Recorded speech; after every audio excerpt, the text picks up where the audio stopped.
Welcome to Getting Heated, the place to debate and discuss all things surf related. We crowned 2 new event champions at the Corona Open Mexico presented by Quicksilver. But for event winner Jack Robinson, has his rookie year been an overachievement or an underachievement? Plus, with the Rip Curl WSL Finals just ahead, we are debating the most surprising surfers that did not make the Final 5 cut, and who were the most shocking surfers to not make requalification. Finally, we are joined by the #1 ranked fantasy expert, Kaipo Guerrero, for his predictions on the upcoming Rip Curl WSL Finals. Now, over to the Blakey Brothers takeover of Getting Heated. Vaughn, here we are on Getting Heated, another place we can pester each other. It's going to be a little bit like that time Dad said, if you guys are going to fight, go outside. And we had a 1-hour fist fight and you ended up crying out the back of the house, mate. Well, we don't just get to pester each other today, Ron. We get to pester everyone else as well. How good's this? Welcome to the backyard, folks. Get ready to rumble. The Corona Open Mexico, presented by Quicksilver, provided a lot of entertainment for us during our lockdown. Wildcards, retirements, new event champions, and it ended up being the last event of the regular season. Oh, man, what a contest. Geez, when Chopes got called off early in that event, didn't it just take on a whole new level of importance for all the surfers who were left?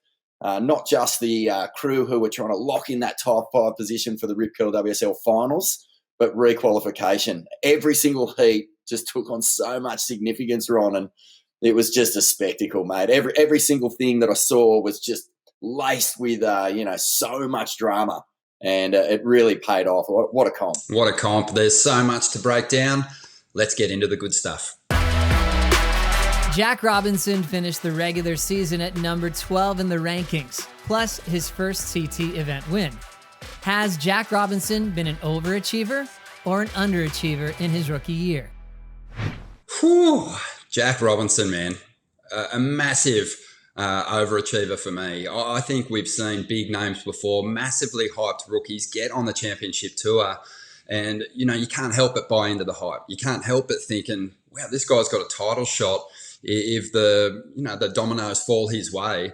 I think the big handbrake for Jack this year was the fact that we missed a couple of opportunities to get into some serious waves. And they were, for me, events that Jack would have highlighted before the tour kicked off. Pipe, obviously, got his shot, but came up against Kelly Slater. No shame in losing out to Kelly. Margaret River was an interesting one for Jack, because even though he sharpened things up out on the open face and really improved his aerial surfing, if that event ran at the box, and it could have very well have run at the box, Jack goes from kind of being an outside chance at getting through to some big heats in the latter stages of the contest to being the absolute undeniable favourite in that event. Something that Jack's been able to do, especially in his qualification run in 2019, was save his best to last. And the fact that he overcame such an incredible field in what were just high performance conditions and not ways of consequence, is a massive overachievement. He jumped 14 places to get himself to 12th position. And I don't care what your name is, if you're a rookie in the championship tour and you're just outside the top 10 after a full regular season, then you've overachieved in a big way. Yeah, well, just like when you thought it would be okay to borrow my board when you were 13, Ron, you're wrong again. Look, my view is that this year would be viewed as an underachievement for Robbo. For a guy like Robbo, looking at Pipeline, looking at Chopes when it was on tour, even Margies, as you say, I think he would have backed his small wave game to get him into that top 5. So even though he'll take away a lot from this year in terms of having a breakout win and getting close to that top 10, I think he'll look at the year as one that slightly got away from him. One to learn a lot from, but got away from him in the end, so underachieved. Yeah, no, you're wrong, but some good points made. Still to come, the biggest surprise is missing from the WSL Final 5 picture. Plus, we are debating which surfers most shockingly failed to requalify for the tour. We'll be right back.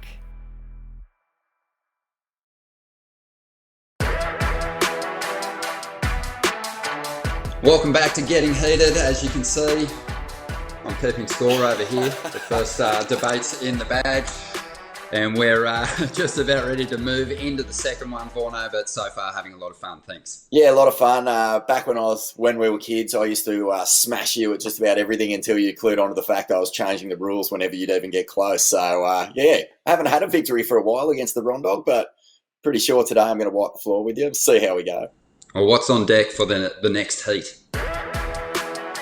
Which surfers surprised us most by not making it into the WSL Final 5? Okay, well, interesting choice here, Ron, considering he missed most of the year. But my choice as a surprise to miss that Final 5 was Kelly Slater, the GOAT, the greatest of all time. I just thought that the lure of Trestles and a one-day event to win the world title would be enough of a carrot, a big juicy carrot, that would entice Kelly to at least get enough events under his belt to have a crack at that. Despite missing the Aussie League, he was number 3 in the world after Pipeline, obviously, missed those events and had a mountain to climb, Ron. But if there's one thing we know about goats, mate, they love climbing mountains and they're good at it. They're balanced.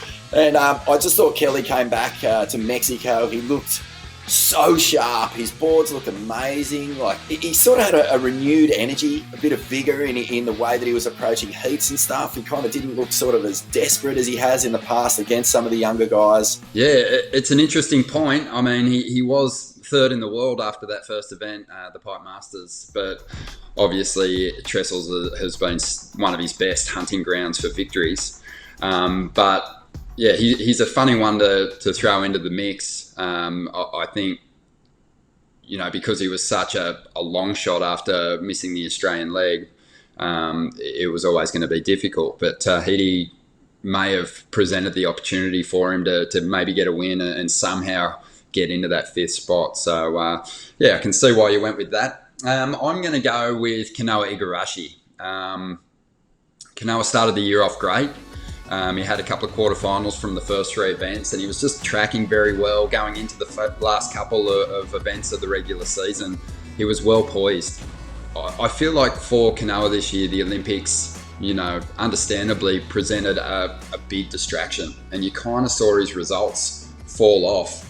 But I was still surprised that he didn't get the job done, especially on the last 2 venues for the CT. I mean, waves that are just tailor-made to his precision, his incredible timing and his great variety. So for me, that was a huge missed opportunity for Kanoa to capitalise and get himself a world title shot, on a coastline that he's very, very, very familiar with. What about the women, Vorno? Because there was some big omissions from the women's Final 5. The big standout for me, Ron, was Carolyn Marks. Just she had a great year. I thought she was just going to do it in a canter. For Carolyn to let this slip is a big surprise for me. I just thought that for some of the other women who qualified, like Sally Fitz and Tatiana, for example, they really project that burning desire to win all the time. But Caroline seems to just have that sort of Steph quality where she can just rip and just look like she's having a ball, and the results sort of land in her way when she's got momentum. So yeah, I thought she had enough momentum to get there, and it's a huge loss for Caroline to not be there. I think it'll be a huge disappointment. Yeah, I think she'd be massively disappointed. I mean, her rookie campaign was mind-blowing. I was predicting that she'd have a title shot in her second year on the championship tour. She was only a couple of heats shy of getting a world title. And then this year I expected really big things again. And when she won the contest at Narrabeen, I was like, well, she's kind of been turning in her best results with a backhand. And now she's got an opportunity on the left and she's had a victory. More than Caroline, I was really surprised that Tyler Wright, for me, didn't make the Final 5, especially considering the start that she had to the regular season. A victory where she just looked so much sharper than we'd seen her in the past, performance-wise. Took that early lead and, just kind of kept tumbling down the leaderboard at each stop. There's something happened in Newcastle, I think, that just kind of threw a bit of a spanner in the works. It was like overthinking heat strategy when you're going up against someone who you've already shown in the first event that you're holding a performance edge over.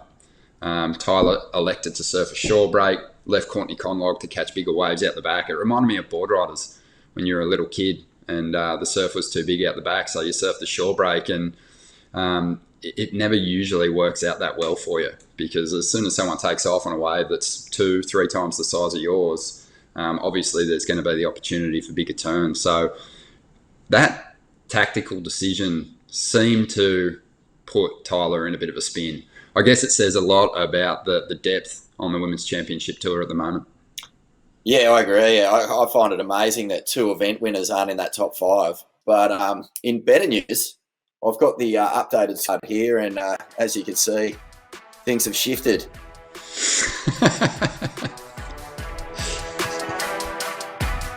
Who are we most surprised to see fall below the requalification line and fall off tour? When I think about the women, there is so much talent every single season in such a small field that falls by the wayside. But for me, Malia Manuel was the really big surprise. Malia has been building for a long time towards the top end of the ratings. Consistency has been missing for her, but much like Kanoa Igarashi on the men's side, quite often she saves her best performance of the season until the last event. And she's had a couple of finals in the last contest of the year to shore up her place above the qualification line. And this year she's just fallen short. Malia needs to find that clutch kind of performance in the early events in the season. It's going to be, interesting to see what plays out as far as injuries and potential call-ups as a replacement. But for me, Malia was the big one that I felt should have jumped up into that top 9 with her performances. My choice for the biggest surprise and disappointment was Bronte Macaulay.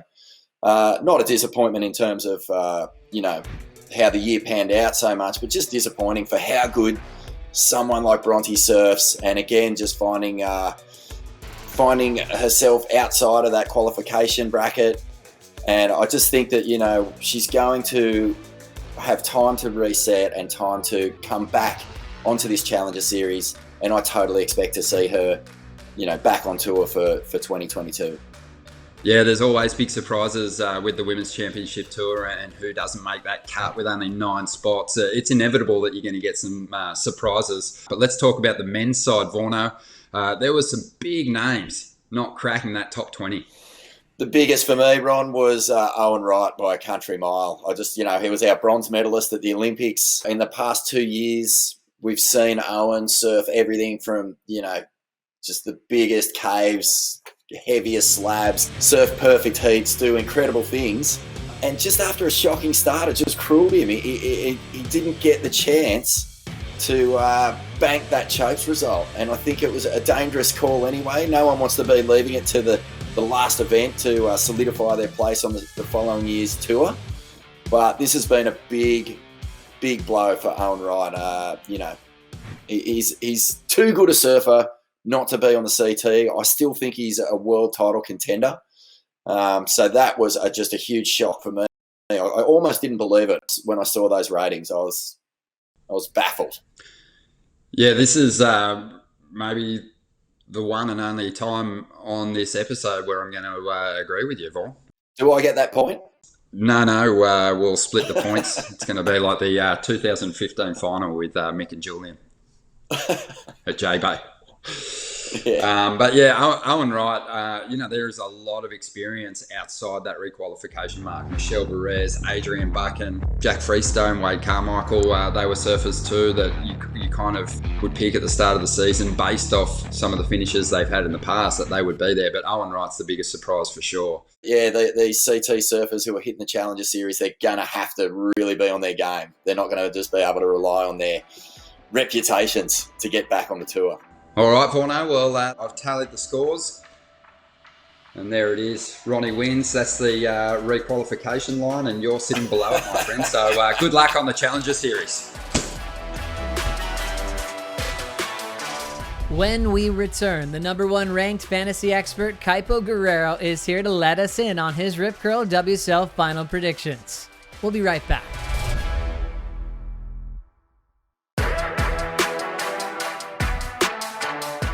Welcome back to Getting Heated. Right now we have a very, very special guest, a man who is on top of the world, taking out fantasy surfing in extremely fine form, getting the victory in the last event of the regular season. Vorno, do you know who I'm talking about? I sure do, mate. And rumour has it that Benedict Cumberbatch is going to play him in the Imitation Game Part 2, the Codebreaker, Kaipo Guerrero. Well played, sir.